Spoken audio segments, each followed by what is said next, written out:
I'm going to start this video from underneath because this is what everybody wants to know about these long tubes on the second gen Dodge trucks. No, these scratches here are not from the hanger. They've been there for a while. I'm not sure why they're there. It's just a coincidence that the hanger ended up lining up right next to where the scratches are. It does not hit the front drive shaft. So there's your clearance. This is the driver's side, obviously. Driver's side comes up over top of this, and then it goes straight into your Y pipe there, back behind your transmission and everything. So there's definitely some different pipe routing and everything up here. So my truck is the emissions exempt, so I don't need to actually have a catalytic converter. I just need to have something that looks like a catalytic converter. So the plan was to put a test pipe on the back of this, but the one I ordered is a 3-inch exactly. There's no end diameter or outer diameter, it's just 3 inches. So when I go to slide it on that pipe, it just meets up perfectly with, you know, they have the same same OD and everything. So let me get up and show you. Now doing this, my check engine light came on with about 10 minutes, so it didn't last very long. I've contacted SET to see if they support tuners for our trucks, which I'm confused about that because Hughes Engines sells SET tuners for our trucks and all their kits and whatnot.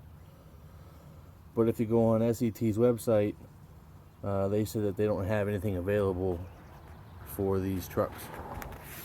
So I just emailed them today,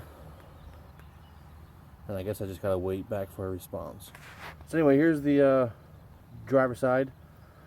I did have an issue with these, with one of the studs. For anybody who's doing this job, the middle bolts are studs. The back and front are bolts. One of my studs broke. The back one right there broke.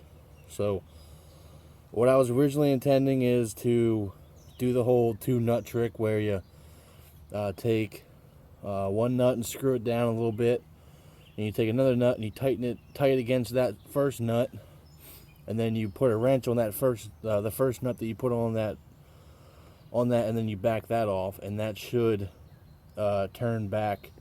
It should turn the stud out of the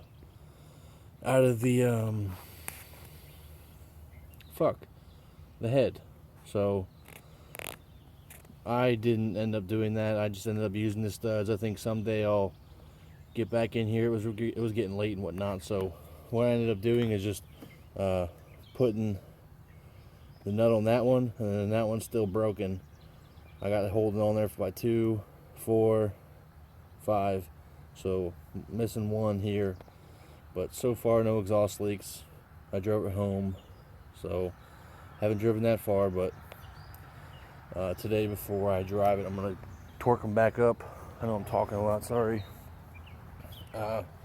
Here's the passenger side. This side was a breeze, as you could expect. This side went right in. All I had to do was take out my air box. Now if you have the stock intake, you're going to have to take that out too, because it has a similar setup where it kind of passes right over top. It'll just make your life easier. I fed mine down in right in front of this pipe on the back side of this hose here. I tried it from underneath at first and it just didn't work. So I went in from over top and slid right in. One thing to mention about the driver's side, as you can imagine, is much tighter. There's just more stuff over here. So you can imagine that it is harder to get this one in. We tried from the bottom, didn't even come close. So we did it from the top, and at first it was the very far back pipe right there at the tip of my finger was hitting the brake booster right here. You can probably see some rub marks from where it was rubbing right there. So what I ended up doing, and then this two middle pipes were hitting this. I can't remember what it's called right now, proportionate valve or some shit. Something to do with the brake booster. So I ended up taking that bolt off, or nut, whatever, taking that nut off, and then this whole thing came off the brake booster, and I was able to lay it over this way just a little bit, right on top of the shock here, and that gave me enough room to kind of turn it like my hand, like that, to take the flange away from the motor and kind of push it under. I don't know how to explain it really, but that gave me enough room to get it down in there. Now if that didn't work, I was going to go in the cab and on the back side. I guess I could show you real quick. This isn't really relevant, but there's 4 bolts right there. 1, 2, 3, and there's a 4th one right underneath of this padding there. But if you take those 4 bolts out, if you're doing this install and that this isn't giving you enough room, you can loosen those 4 bolts and your brake booster will come loose, and you can move it wherever the hell you want to, I guess, for those guys. Now, I'm not sure if the people who complained about their trucks, the driver's side hitting that front drive shaft, if they have like a twerked frame or bad motor mounts or whatever the case may be, but as you saw at the beginning of this video, there's no fitment issues. My truck is lifted, so that might play into part, but overall the install was pretty easy. Nothing really to mention besides what I did with the brake thing over there. I think that's it for this video. I'm gonna take it to a local exhaust shop and get it finished out the back or out the side. I haven't quite decided that yet. I guess I could do a cold start. It is early morning here. Hell, why not? It's fucking loud. I don't really like how it sounds. It sounds like a tractor, really. Don't really know where to put the phone. Nothing but a field right here.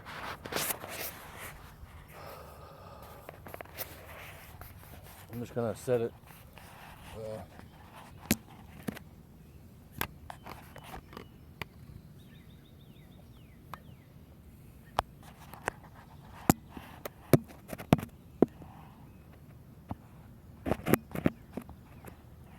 Just like that, I guess. Sorry if that sucks.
Definitely sounds pretty good, but it sounds like a tractor. when you give it gas. I don't like that. So that's the truck. Hope y'all liked the video. Sorry it was a little long.